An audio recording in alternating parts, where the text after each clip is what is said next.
All right, you ready for this, Mitch? No. We'll hit it anyway. It's a big day. I'm so tired.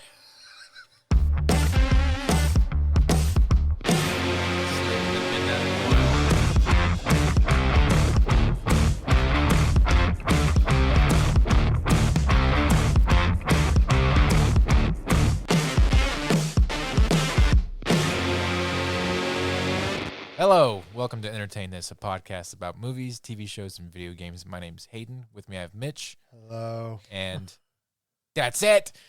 Tom, he couldn't make it today, which is great because we don't need him to talk to who we're about to talk to anyways.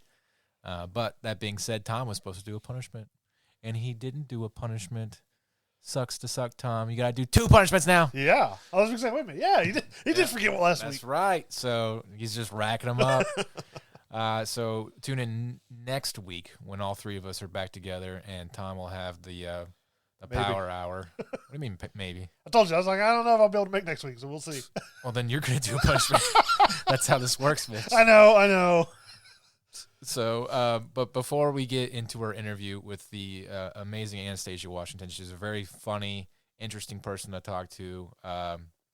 She's a comedian, and she has a really interesting standpoint from her history, her background, and her being biracial, a plus-size model, and a comedian. So you can see like all those interesting layers and elements making her into the person that she is, and a very fabulous person to speak with. But before we get into this interview, let's do our social media. Mitch. You can go to entertainthispodcast.com, which will take you to our Facebook group and page, which are both Entertain This ! And Entertain This ! Podcast. You can also go to our Twitter, which is @ThisEntertain, our Instagram, which is entertain.this, and we have our TikTok and YouTube, which is Entertain This! Man, you do that so much better when Tom's not here. I know, because I don't have him like staring me down, making faces. Okay. But, yeah, we had a great conversation with Anastasia Washington. Here it is. Hey, we're here with Anastasia Washington. How are you doing, Anastasia? I'm good. I'm good. Okay. You're all the way in L.A., and you explained to us briefly that your roots come from New Orleans, and your mom currently is with you in L.A., is that right? Yes, she is, yeah. Okay. So, coming from your roots in New Orleans, if you don't mind me asking, how did you get started into the business? Well, actually, I was born and raised here, but my mom is from New Orleans, so I have that influence. Yes, gotcha. but I started acting really young because I wouldn't stop performing.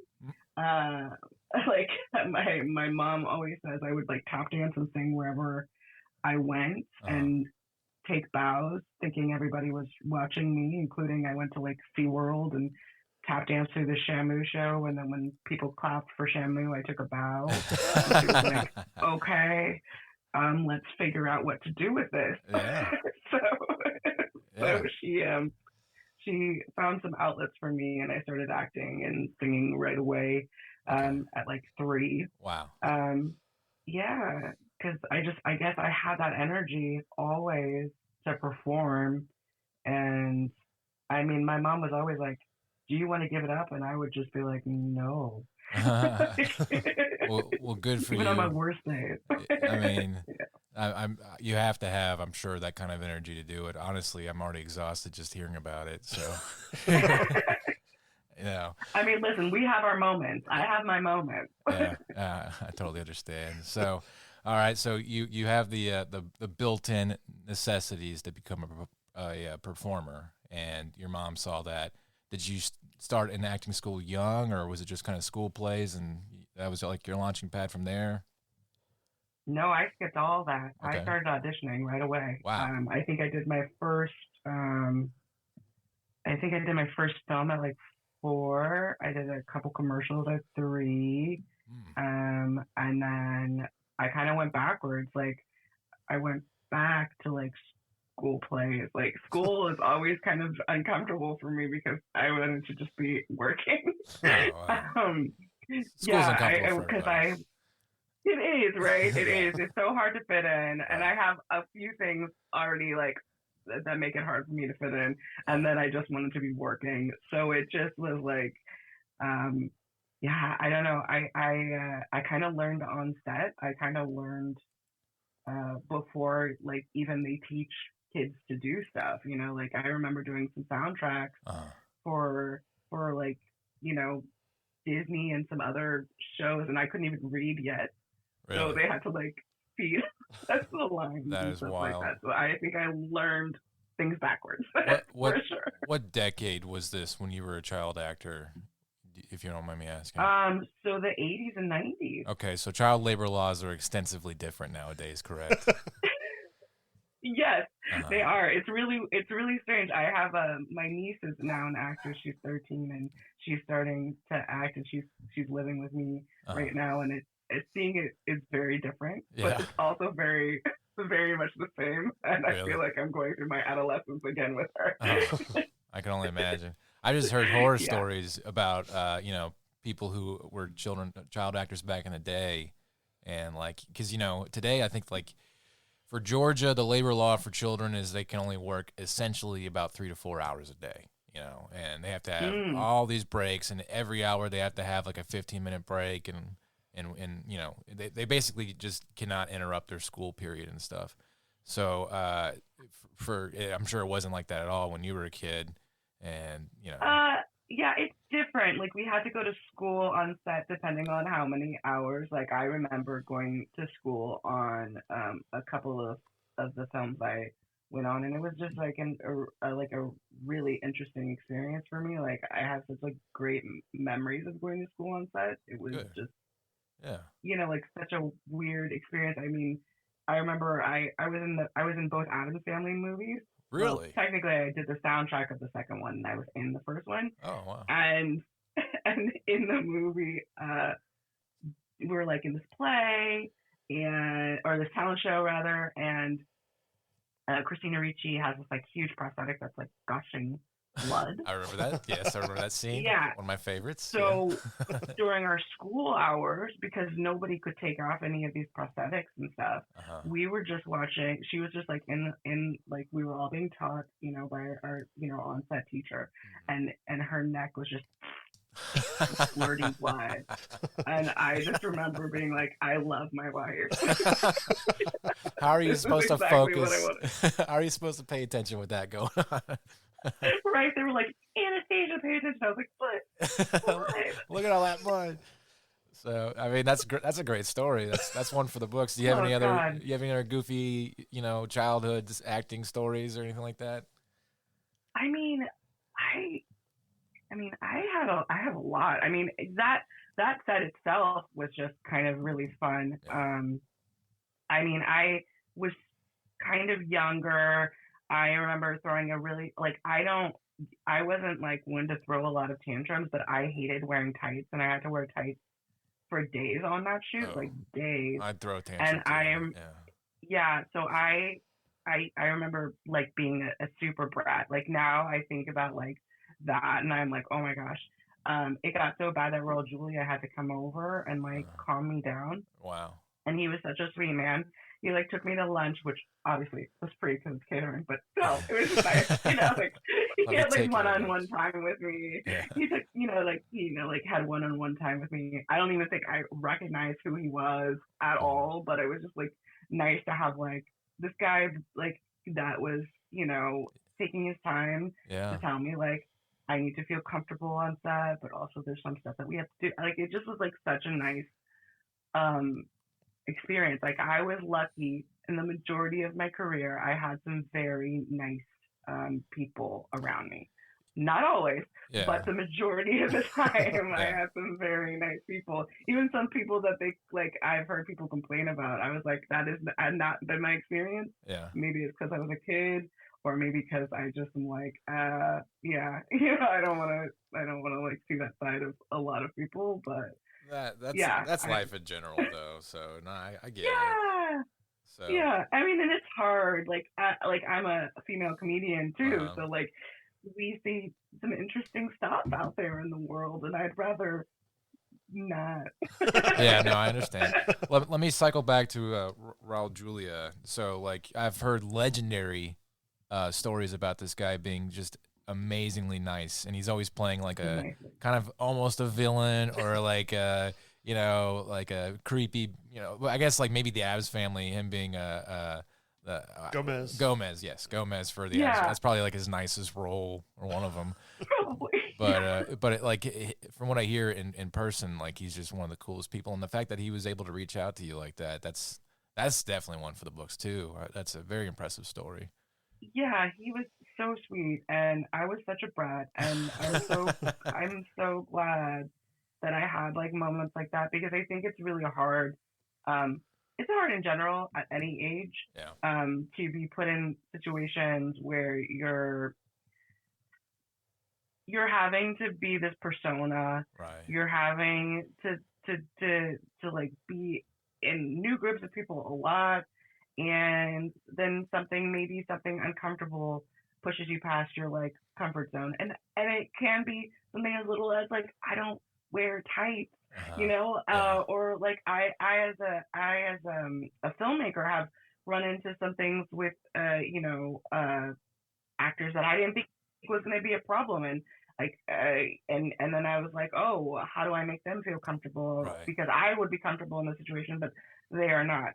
So I think having that early experience of having somebody actually care that I was uncomfortable, no matter if it was a silly thing to be uncomfortable about, was just really, really like helpful for so many aspects of my career. Not only that, but like the thing that makes film interesting is you can have a problem with somebody, but from a producer standpoint, they don't really care as long as it doesn't bleed out onto camera. As long as people, as long as it shows like everybody's happy or the characters are playing the way they're supposed to be for the audience's sake. And you hear about all these like crazy stories where so-and-so was a nightmare on set, like I think, like I remember one about Julia Roberts being playing Tinkerbell and Hook. They called her Tinker Hell because she was such a nightmare on set. And, you don't hear about that stuff till, much older in life. And you're just like, I couldn't imagine. She seemed like such a pleasant person on camera. So, I mean. Yeah, and you never know what's going on with people. That's the other thing. This is like, you're living your life during these times too, right? And so I feel like in certain stages of your life you're going through some stuff, and people aren't always privy to that stuff, nor should they always be. But the audience is dumb. They're gonna be like, who they are on screen is who I expect them to be, and things. So right. Also, but like I think it's different sometimes now. I think also sometimes studios want a little bit of that, like, oh, this person was difficult and this person was fighting with this person. Right. It's like great PR. That's true. It's horrible PR, but it's great PR. What's that Olivia Wilde movie that came out? Was it this year, last year? All that. I don't know anything about the movie. Don't worry. Yes, yeah, all that crazy drama, and like that was like their impromptu PR that got everybody in their butts in the seats for that movie. So and people talked, they and did. People got butts in seats. So I mean.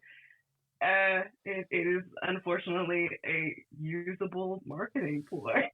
Unfortunately, but I guess you know what? If everybody hates me but my wallet's full, I'm still laughing before I go to bed or whatever. So I think I'd be the worst at one of those marketing ploys, because I think I'd be pretty. I just think I'm like too honest. I'd be like, oh yeah.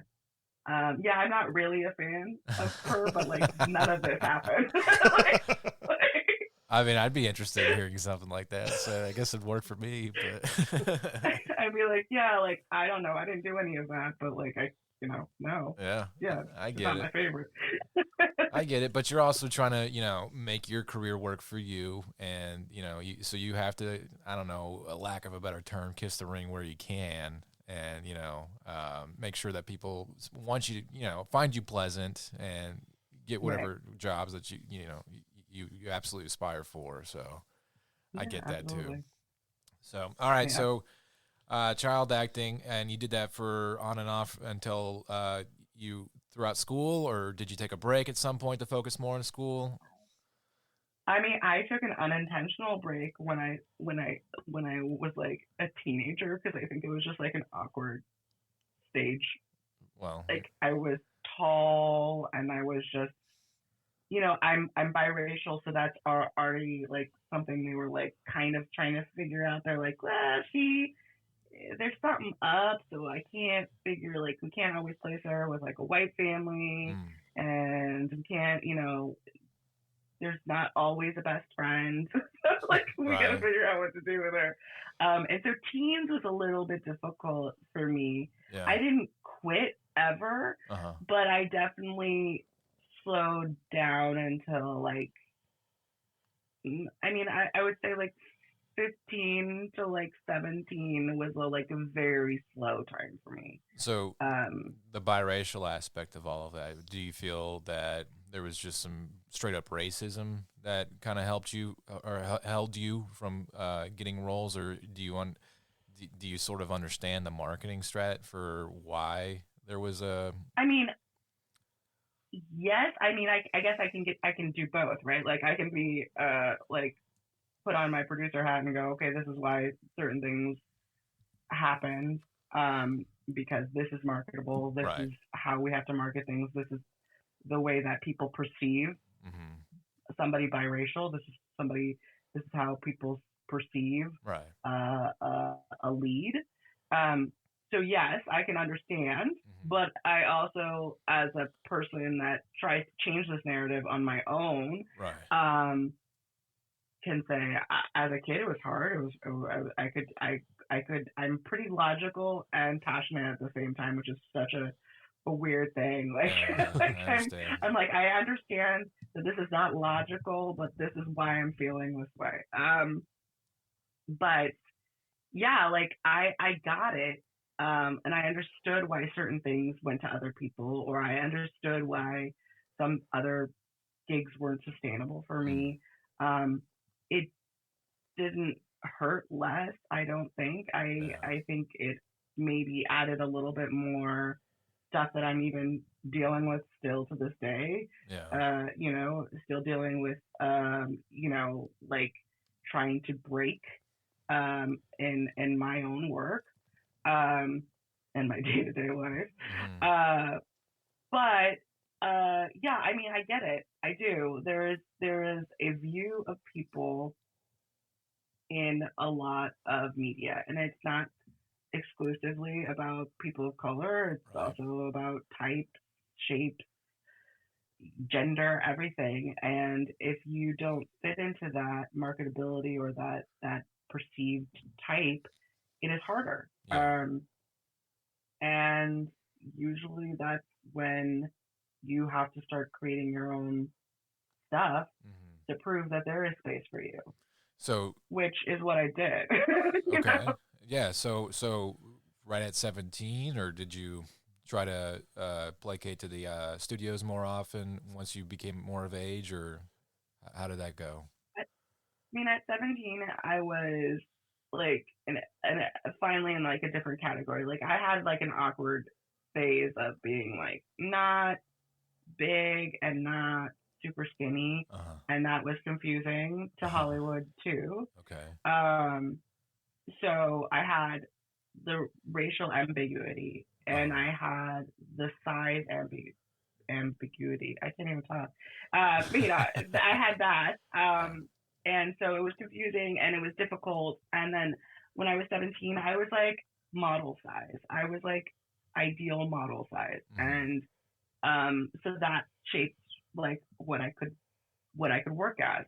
And so for a while I was kind of like the hot girl that didn't say anything in the background in a lot of stuff.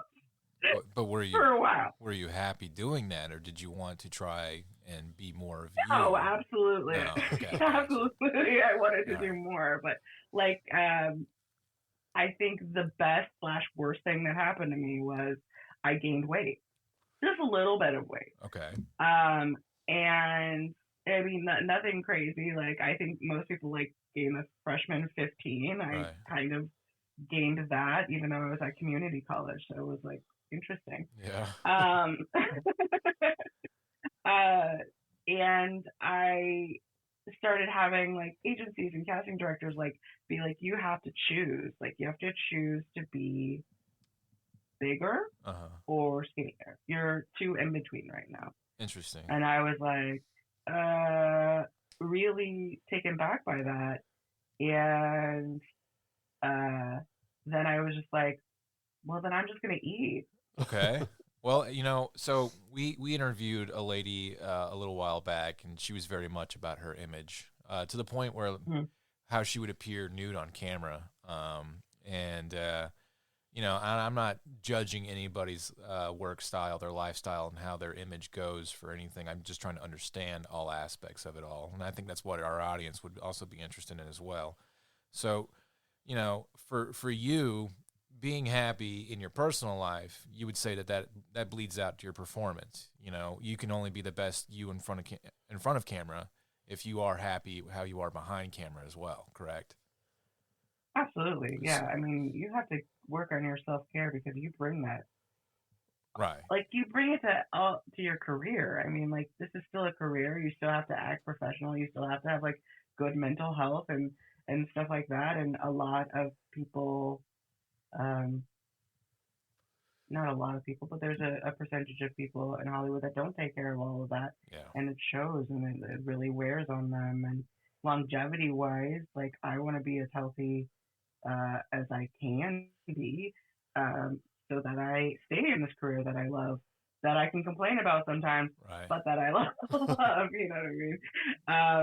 But if you were, and so, let's say that you were casted for a role that required you to lose weight, would you turn down that role, or would you be interested in pursuing those options? It depends on like the role. Like, I absolutely understand if I'm playing a superhero or a Right. supervillain or something like that, which absolutely is one of my dreams, Mm-hmm. that every single person that is in those kinds of franchises has to get a trainer and has to get an extreme amount of shape. Yeah. So absolutely, I would do that kind of situation.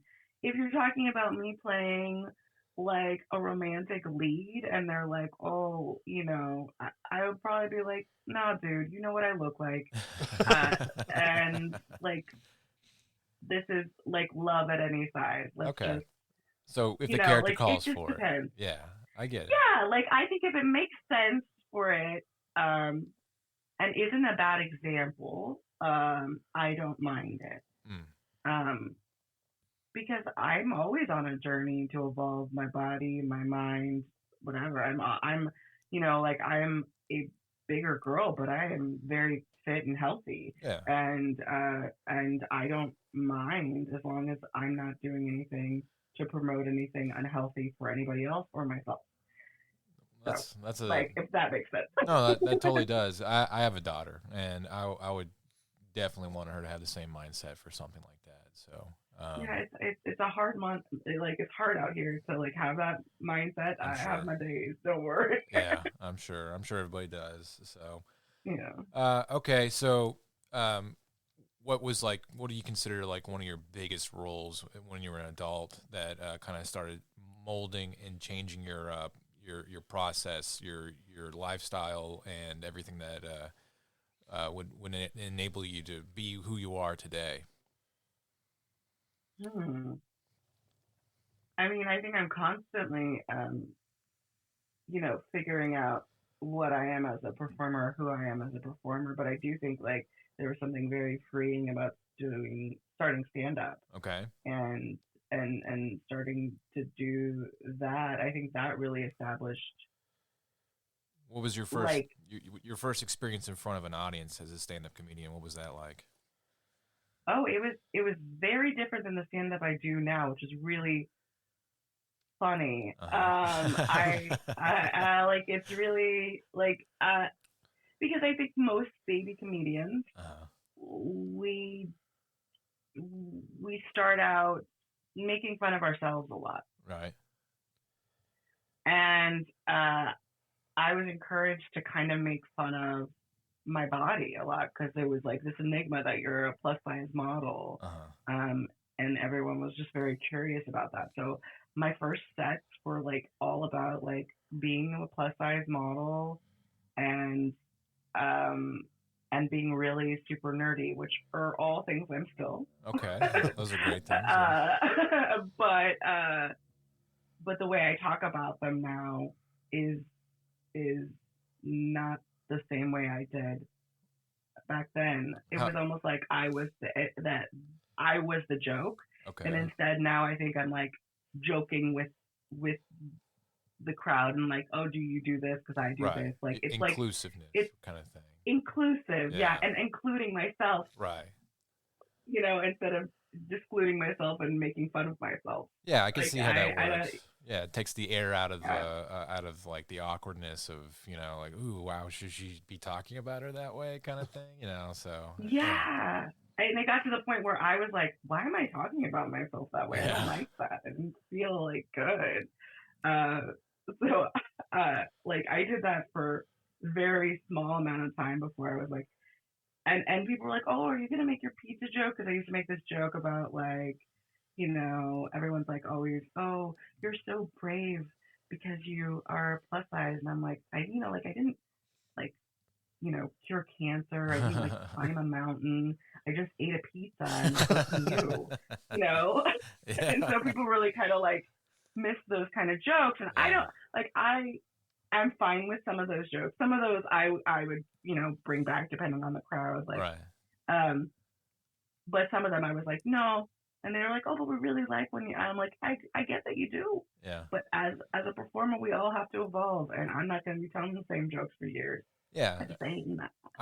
And I appreciate that. I followed one comedian for a long time, and he said the same jokes over 20 years, and it just got monotonous and boring. It does. So I don't know how it doesn't for them either. Like, and also some stuff has to change. Like we have to change. We have to evolve as comedians, and we have to evolve as people. right. Like the state of comedy. I often have conversations. Sorry, my humidifier just. Oh, Um, stay humid. it was just like blasted. I was like, don't blast. The state of comedy, like the state of humanity changes. We evolve, hopefully, as people and the way we talk about ourselves and about other people. And I still hope I evolve. And there's certain things like producing shows and stuff like that with other comedians Yeah. that I've had to have conversations with them um, that do tell jokes for like 10 plus years, the Right. same joke. And I'm like, you can't say that joke anymore on my show because I don't do divisive language or like colonial ideals. And if you're going to bring that kind of energy to my stage, I'm not going to invite you again because I want us to evolve in comedy and I want us to do better. I understand that some stuff is funny, Right. but some stuff is also like super hurtful to people. And just because they don't tell you that they're hurt doesn't mean that they're not. Okay. Like, Well, I get it, and I kind of wanted to save this conversation for the end, but I think this is a perfect kind of launching point. No. This is perfect. So, like, you have comedians like Dave Chappelle, right?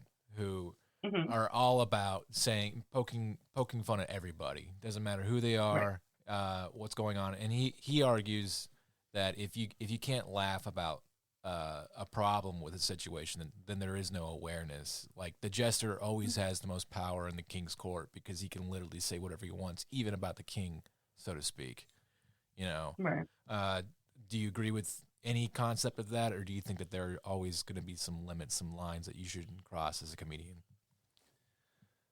I think that is kind of personal to the comedian, obviously. I do think my mission statement as a person, mission statement as a performer, would say that I want to push the limits to the point where we start really hard conversations.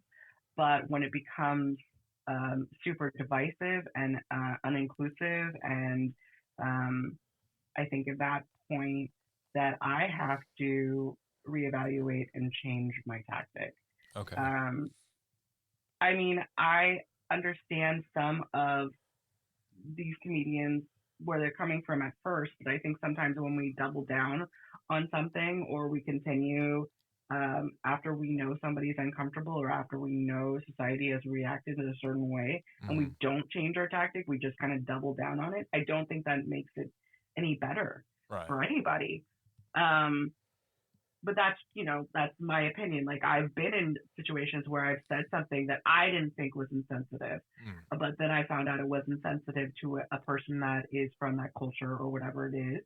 And I was like, oh, like, why do you feel that way? And then they told me, and I was like, absolutely, I get that. That is not the way I meant to say it, nor was that the point of the joke. Right. But I get why you feel that way, and I will not be telling that joke that way again, or I will not be telling that joke at all. Because my hope for the joke was not what came out. Right. And hopefully, like, we all as performers learn that, like, we're all gonna mess up, like, right. 100%. Like, we're all gonna be like, I probably, like, shouldn't have said that joke, or I shouldn't have, like, or that's not what I meant, or I was small-minded in this area and didn't know that was like a problem. Like, none of us are perfect, and so I think all of us need to be able to mess up and have the chance to change that tactic or learn. I think sometimes the problem is that some people don't take that chance to learn. I'm not saying Chappelle, like Chappelle. Right. And there's like a ton of stuff that he's done for the communities that I represent, that I can be like, yeah, like, he did great things for us, but at the same time, I can understand how other people might react to some of his stuff and be like, that's really divisive and that's really hurtful and that's really, So is there ever a situation where somebody should get a message that's hurtful and hard to hear, but it needs to be said? Do you think that there's ever a situation like that? Oh, 100%. I don't think that I definitely say jokes that are like meant to change people's minds. Right. But I don't mean it in a hurtful way, but it probably will hurt in some way, but hopefully it'll also make you laugh and also make you have have a hard conversation with somebody. I absolutely think that comedy is a great vessel for having these kind of conversations. I think there's a line, and we all are like towing that line when we have subjects like that. Wow. That is, helpful and hurtful, and like there's like that hurt my feelings a little bit, and then there's like hurtful to like the actual mission of or that culture or whatever it is.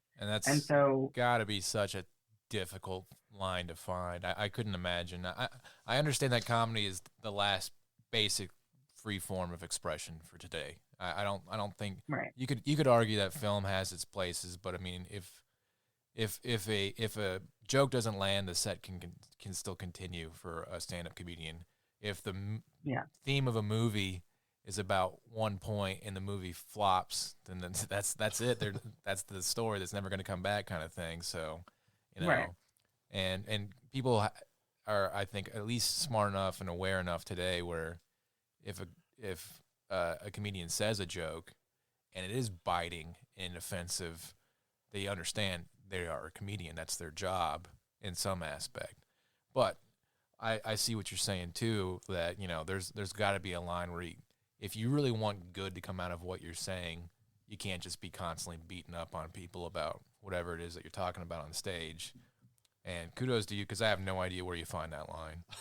So you don't always do it well, and that's when you don't become defensive about the fact that you messed up. Yeah, like you try to understand why it came off that way and how you can do better. And again, that's not every comedian's mission, right? Some people want to go out there and sling these kind of jokes, and that's it. Like, or some people want to actually make change with their comedy. That is all valid. Like sometimes people even with film, they put too much on it, right? Like some films are meant to change our mind about things or start conversations, and some are just for us to like lose our mind and just like chill and laugh and have fun. And so I think both forms are valid, but I will say if you're trying to say that you are one kind, like where you actually have a mission and you want to change things with the way that you speak or the way that you do comedy or film, then you have to be open to learning and doing better. And it's not always easy. It's sometimes there's really tough conversations, and sometimes you don't even know why you like in your brain you're like, was that wrong? Yeah. And then you kind of have to like go, okay, well, why did I hurt you in that area? And sometimes you're like, okay, well, yeah, that doesn't quite, doesn't quite. I don't know if I care that I hurt you about that. Yeah. But yeah, I think you just have to be open to listening to the people that get affected by your comedy. And that's the way we evolve. And also just not be afraid to mess up and admit that you messed up. So have you ever been in that situation, like in front of an audience where you're just like, you know what, the audience clearly isn't resonating with what I'm saying, and you change on the fly, or do you just power through? Oh no, I absolutely have been in a situation on stage, and yeah, I changed the tactic, or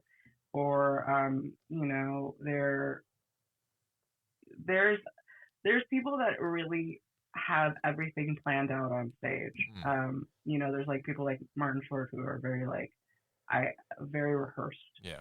And I love that. I am not that person. I have like a plethora of stuff that I talk about, and I kind of feel the stage and the audience when I get out there, and I change it. So I don't mind when something doesn't land. I don't consider it bombing because I'm gonna just switch anyway. Right. Depending on what's happening and how the room is. And I think, for me, that works.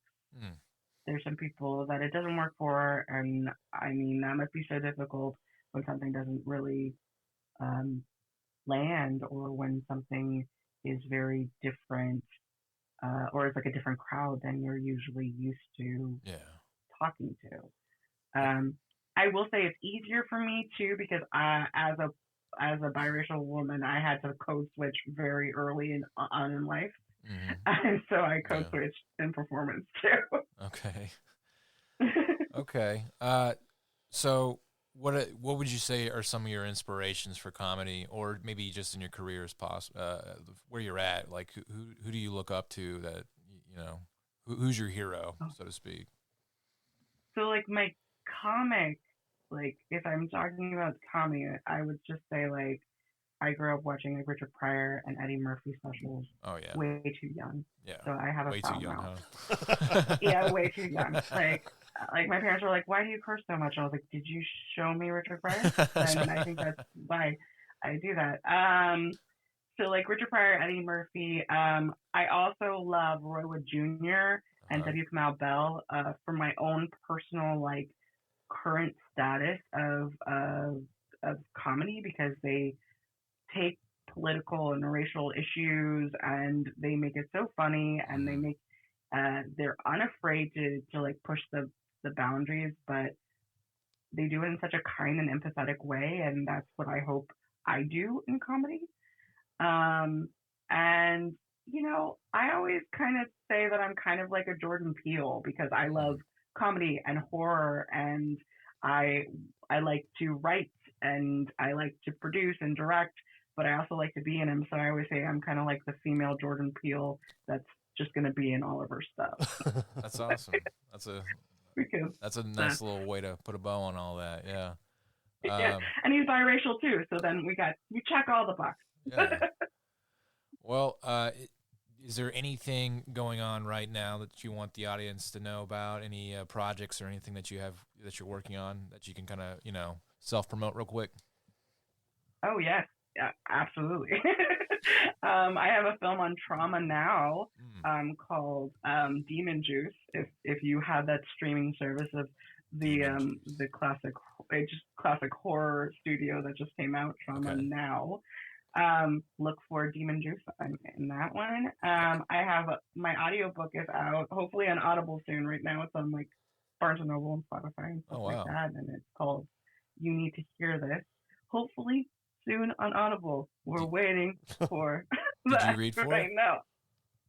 I did. I read it. Cool. And I mean, it is actually a book too, but I will tell you, like, you get so much more out of it with the audio book because there's like meditations and stuff.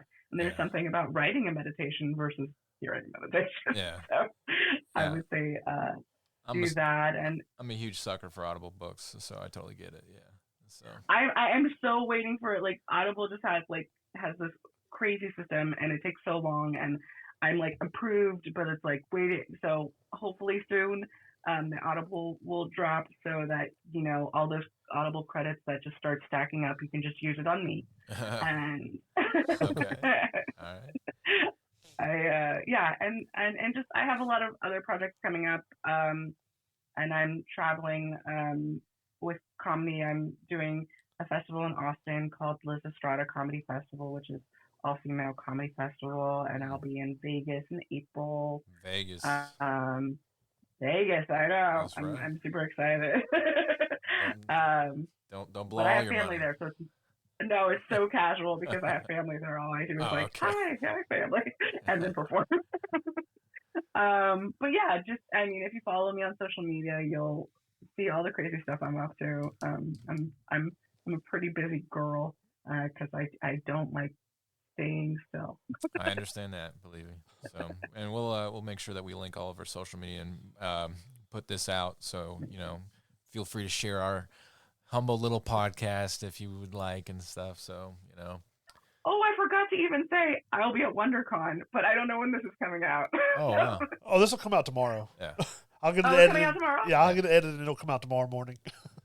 Yeah. Perfect. So WonderCon, if you are at WonderCon, my panel True Crime in Comics is going to be on Saturday night because they know that the subject matter is darker. So we're really late. True crime. So you're a fan of true crime? I am. Okay. I think all women are. Yeah, my wife is obsessed, so I totally get it. So yeah, lay there in bed at in night. our DNA. Just lay there in bed. That's how I go to sleep. Yeah, which is crazy because my wife will, you know, I call it murder porn. She'll show me some sort of crazy article about how some woman was butchered by some guy. Yeah. And then just think it's like the most fascinating, interesting thing in the world. And I'm just like, what is wrong with you? And then go to sleep. And go to sleep. How do you do that? Here's the thing. The thing is, like, I think that society has prepared us to do this. Like, women are being constantly told, like, you're going to be attacked. And so it's almost like just the comforting thoughts that we hear all the time anyway. Yeah, there it is. That's the attack. There it is. I got it. So. Like, it's gonna come. So like, oh well, this is how it's gonna come. I can do it. I can deal with that. All right, go to bed. Mitch, do you have any questions for her? I had several other questions. Because I know you've hosted several like pop culture shows and stuff like that. So how did you get into that? Especially like with the more nerdy stuff, which I can say nerdy because I'm surrounded by Power Ranger and Ninja Turtle stuff right now. So I have a huge giant She-Ra painting next to me. So, oh, that's awesome. Yeah. I'm a nerd. And when the podcast first started kind of becoming a thing, me and my nerdy friends were just like, these are crazy conversations that we have. Yeah. Let's have them on air. Yep. That's how we started ours. Pretty much, yeah. Yeah, exactly, right? And we actually started, weirdly enough, like as a live show, like where people could call in and stuff like that. And then like, then we evolved into like a podcast where we had more control. We weren't on a network anymore. And then because of that, I started asking people, because we did a nerdy podcast, like, could we be at conventions? I would just ask conventions, can we have a panel? And like majority of the time they said yes, and just never looked back from that. Just like, you know, if there's a convention or something that I feel like I have something to give to, I just like I email them, see what your panel process is, and started doing panels like that. And then I started getting to know people in the community even more. And because I'm an actor and stuff like that, and I don't mind being on camera and on screen, I started hosting and doing stuff like that. And yeah, I mean it's been great. Like I haven't been as focused about hosting as much. I do miss it sometimes Yeah. because it is really like it's just like it's a whole nother muscle to flex. Um, but yeah, I will be at WonderCon doing a panel, so I'm gonna get that a little bit Yeah, good. this next coming weekend. So I'm Do excited about that. do you have any advice for aspiring podcasters out there like us? I mean, I would just say like I had no I wouldn't say shame. I was always super polite. But I always think that people are like, well, how do you get to Comic Con, or how do you Yeah. get into? I like just ask their process. Like it's super easy. It's one sheet. Pitch stuff. Yeah. Pitch stuff. Like they like just do it. Don't talk yourself out of it. And don't say, oh, I don't have enough this, I don't have enough that. Just ask. Okay. The worst they can say is no, and the best they can say is, here are 3 Comic-Con passes, and here's your panel. Like this is like like something that everyone can do. Like you have a voice, you have a platform, and you can spread that platform. And I think the worst thing that I've ever done is like basically denied myself a platform because I thought I didn't have enough of this or have enough of that. And the best thing I've ever done is just been like, well, what's the worst they can do? Say Right. no. Right, Mitch. What's the worst they can do? We got to start asking these questions. So. Yeah, and it's like usually super easy to do. It's even with guests. It's like I was always super scared to like ask certain people, and then I was like, why? They could just say no. And then some people were like, I'm so glad nobody asked me to do stuff. And I was like, nobody asked you to do stuff? Really? Like that's like because I think people sometimes are intimidated by certain people. Yeah. And they think that everyone's asking them and nobody's asking them. Like it's just weird, you know? I think that since we're so amateur and kind of like low key with our podcast that, we I don't like that self-talk. Well, I'm sorry, but I think the good part of that is that we kind of still remember and have these questions that the layman would have, the everyday person would have, and all these fancier kind of celebrity podcasters and stuff. They're so far removed from what the average person would like. Just asking you questions about, when is a joke offensive and stuff like that. That's what people, I think, want to know, as opposed to, like, what's your process? What school of acting did you get into and things like that? Nobody really cares that much about it. So, but that's just. I definitely don't. Yeah. Well, I went to so many schools. Who cares? I had another question for you. Because you had mentioned earlier that you'd love to be in like a superhero role and stuff like that. But if you could have any role that like you could pick the character in any kind of movie or anything, what would be the most, or your favorite role that you'd like to be? Oh, gosh, I have like I have one of those like little notebooks where I write down like my dream. Gun to your head. You're stuck on an island scenario. What do you got? Yeah, I mean, I definitely would have always said She-Ra. Oh yeah. Okay. Because I'm obsessed. But I also, there's types of dream roles. Like I definitely do want to be like a superhero or a super villain more likely. I like that like anti-hero / villainish like yeah, because they're always the cooler ones. Right. Yeah, people who aren't bound by rules kind of thing. Yeah, and it's like honest because it's like we all are messed up. Yeah. There's something like I like if we're getting super nerdy, I have problems with like the Boy Scout type characters because they're unattainable. Like it's like nobody's that perfect. Yeah. You know, like nobody's Captain America. Like nobody's that good. Right. We're all suffering from stuff, and we're all going through stuff. That's why I've been more of like an Iron Man type chick, because like he was complicated and he definitely hit rock bottom quite a few times. Yeah, and that was pretty self-reflective of Robert Downey Jr. as well. So, you know. Right. But even in the comics before, we even, you know, and they didn't even go into it in the movies. We saw him battle addiction and all this stuff, and I love that kind of honesty, redemption arcs, or even like, you know, some of the characters I write where like they get past the point of redemption, like there's something like interesting about that, like that point where you're like, I don't know if this can be redeemed anymore, and like what do I do with my life after that? You know, like I don't know. I like to explore that kind of stuff, and I love horror movies. Yeah. So like I would love to be like a final girl, although I'm kind of I'm doing a couple horror movies right now, and you're a final girl. I'm not.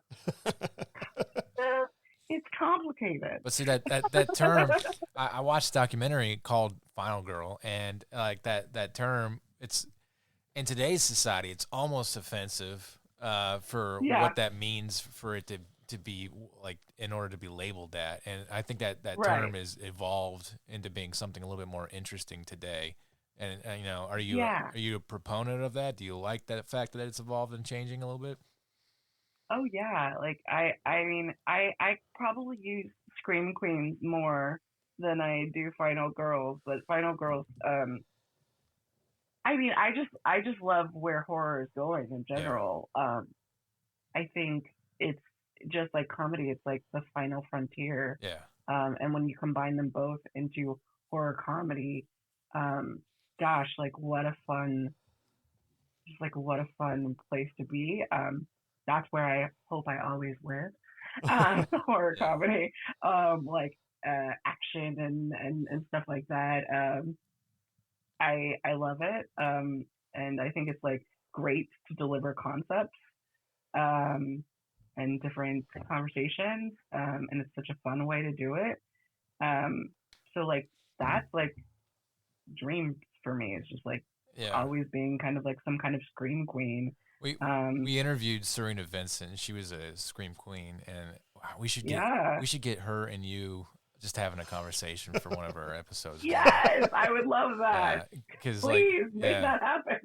Like just to see how you guys like, you know, because you both come from very, very different backgrounds, and to see where you're at with the headspace and becoming a character, that'd be so fascinating. So.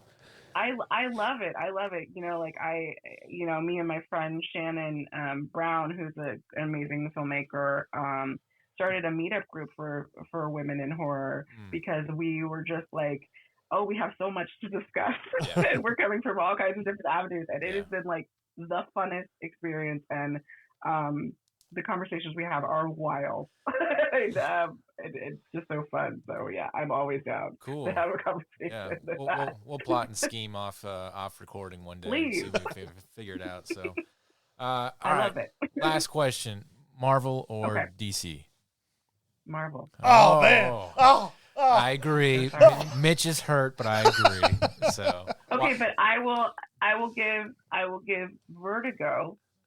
Okay. A little bit more of an upper hand. Why?